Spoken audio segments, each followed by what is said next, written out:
Welcome to the realm of frequencies and vibrations. Close your eyes, take a deep breath, and let the journey begin. And leave your comments at the end. Envision standing by a tranquil lake. The water mirrors the sunset's colors. Each ripple on the lake is a frequency, a vibration carrying energy.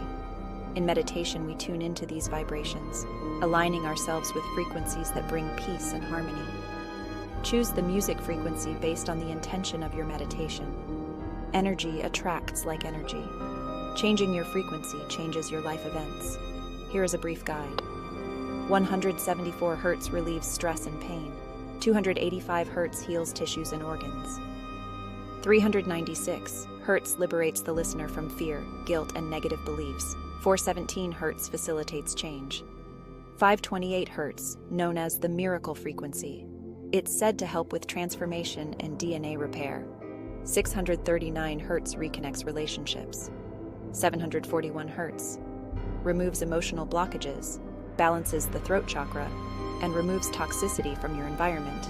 852 Hz helps with accessing deeper states of consciousness and awakening intuition. Feel your breath, steady, creating waves of energy within. As you meditate, notice sensations like a tingling in your fingertips or a pulsing in your chest. These are the universe's whispers to your soul. Tools such as singing bowls, chimes, drums can transport you to higher consciousness, to guide and heal you. Let these vibrations guide you to inner peace and enlightenment. Make sure to leave your likes and comments for us. Thank you for watching. Peace and